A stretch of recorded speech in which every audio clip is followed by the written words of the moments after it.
Yang jelas kita fokus aja dan kita percaya bahwa semua itu bisa terwujud. Anda hanya memasarkan lewat online karena biar nggak perlu sewa tempat dan beli peralatan yang bisa dipancarkan ke wall screen yang tadinya kecil bisa jadi besar dan Anda bisa melihatnya semua. Menjadi magnet uang dengan law of attraction. Di sini kita belajar lagi ya, atau memang kita harus selalu belajar ya dalam setiap hal ya. Law of attraction sendiri bisa digunakan untuk hal apapun dan Anda bisa kembangkan kalau Anda mau gunakan untuk hal lain ya atau aspek lain. Tapi di channel ini memang kita membahasnya prioritas di segi keuangan, namun Anda bisa gunakan untuk aspek lainnya juga ya. Nggak harus untuk uang. Biar tercipta keharmonisan dalam kehidupan Anda dan Anda bisa mempelajarinya dari channel ini ya. Kita langsung mulai di poin pertama. Atur pikiran selaras dengan uang. Kita adalah energi dan uang juga energi. Maka kita harus menyelaraskan apa yang ada dalam pikiran kita. Misalkan dalam pikiran kita itu berpikir uang adalah sesuatu yang mudah didapatkan dan mudah dimiliki, maka uang juga akan merasakan getaran yang sama dan uang akan mudah datang kepada Anda. Namun ketika Anda membenci uang, misalkan uang adalah sesuatu yang menimbulkan masalah, uang adalah sesuatu yang membuat banyak kejahatan di dunia ini atau hal lainnya, itu menjauhkan uang dari Anda. Dan bahkan ketika Anda mendapatkan uang pun, kalau pemahamannya nggak selaras atau pikiran Anda nggak selaras, itu justru akan membuat uang Anda ini cepat hilang, cepat menguap. Misalkan Anda memiliki banyak uang, namun anggapan Anda uang adalah sesuatu yang negatif. Uang akan memberikan sesuatu yang negatif juga kepada Anda. Misalkan Anda punya banyak uang dan Anda ini usahanya jalan ya. Namun ketika Anda pemahamannya nggak selaras, Anda selalu berpikir negatif, maka ya mungkin uang bisa habis untuk biaya Anda sakit atau nanti entah hal lain yang itu membuat uang tersebut akan keluar. Namun bila kita mau menyelaraskan diri kita atau pikiran kita dengan uang yang menganggap uang itu adalah sesuatu yang positif, sesuatu yang menggembirakan, dan uang ini bisa membawa Anda ke berbagai hal yang itu mencakup keberkahan, maka Anda akan menciptakan sesuatu yang memang membawa Anda ke nilai keberkahan itu. Uang sendiri adalah sesuatu yang netral dan itu bisa Anda programkan untuk menjadi seperti apa. Contoh, ketika ada gelas kosong, Anda isi dengan susu, maka di situ isinya adalah susu. Dan ketika Anda minum, itu juga susu. Anda isi kopi, yaitu jadi kopi. Dan ketika Anda isi teh, itu juga adalah teh. Atau bahkan hanya sekedar air mineral, ya akan sesuai. Jadi gelas akan menyesuaikan isi yang Anda masukkan ke dalamnya, dan itu memberi efek yang mungkin kalau Anda cocok ngopi, Anda cocok minum teh, Anda cocok minum susu, atau bahkan hanya sekedar air mineral, tubuh Anda akan sehat. Namun ketika gelas tersebut Anda isi dengan racun dan Anda minum, Anda akan jadi apa? Anda akan keracunan dan mungkin tidak terselamatkan lagi. Dari situ, begitu juga bagaimana pikiran kita itu kita isi dengan hal positif atau negatif soal uang. Ketika kita isi sesuatu yang ada dalam pikiran kita dengan hal positif tentang uang, maka ya sumbernya akan bisa datang dari mana saja, dan itu tidak membuat Anda menjadi orang yang mudah kehilangan uang juga. Namun ketika Anda mengisinya dengan sesuatu yang negatif, mungkin dalam mencapai tujuan untuk mendapatkan uang itu Anda melakukan hal-hal yang salah, hal-hal yang itu memaksakan cara dan membuat Anda ini malah justru tidak menjadi orang yang bijak dalam mengelola keuangan.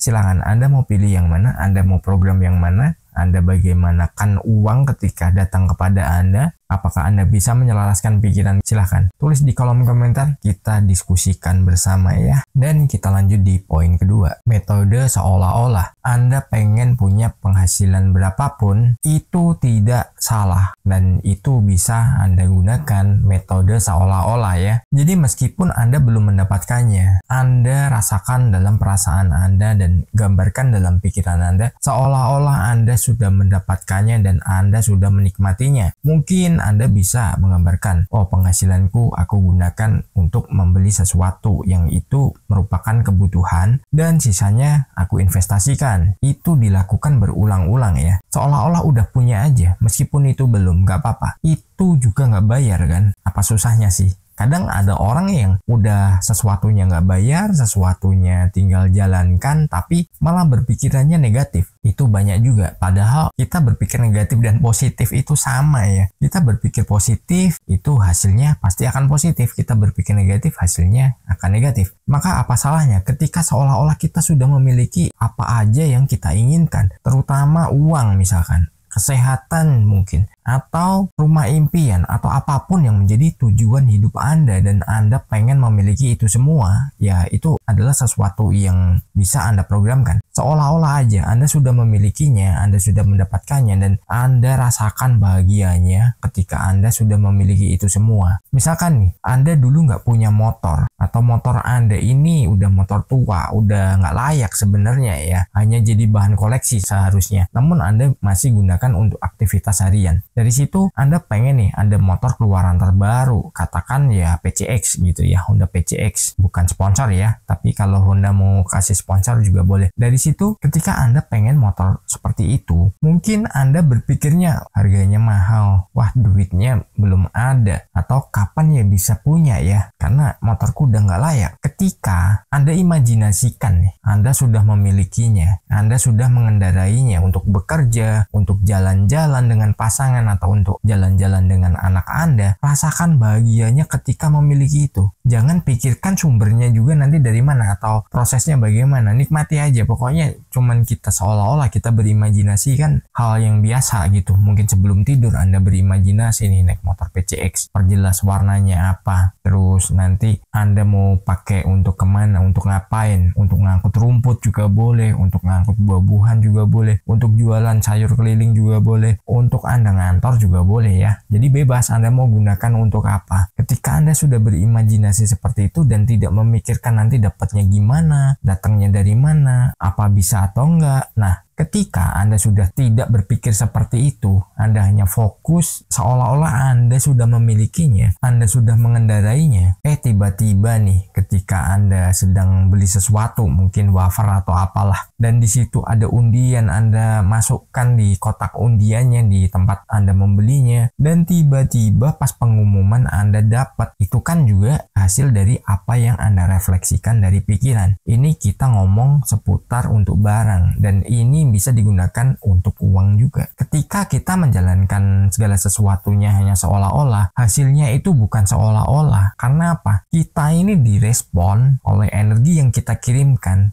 adalah kita sesuai dengan apa yang ada dalam gambaran pikiran kita. Jadi ibaratnya gini, ketika Anda mungkin pernah sekolah, pernah kuliah, atau Anda pernah ikut seminar atau workshop tertentu, atau Anda mengikuti presentasi, dari situ kan ada yang namanya proyektor nih, ya kan? Proyektor ini dihasilkan dari mana? Ya bisa dari mungkin smartphone, bisa dari laptop, bisa dari PC, dan di situ apa? Yang tadinya gambar di smartphone atau di laptop bisa dipancarkan ke wall screen, yang tadinya kecil bisa jadi besar dan Anda bisa melihatnya semua. Yang di laptop atau di handphone itu kan hanya orang itu sendiri yang melihatnya. Itu ibaratnya gini, handphone atau laptop itu adalah pikiran kita, tempat kita memprogram, membuat sebuah presentasinya, lalu proyektor itu yang akan memancarkan hingga menimbulkan gambar yang menjadi bisa dilihat oleh semua orang. Nah, ibaratnya dari yang dipancarkan proyektor itu adalah sebuah realita yang kita wujudkan, meski tadinya hanya kita terapkan seolah-olah aja dalam pikiran kita, namun kita programkan dengan sungguh-sungguh, maka itu akan menjadi sebuah realita. Setiap orang akan melihatnya. Anda orang yang berhasil. Dan kita lanjut di poin ketiga, aksi.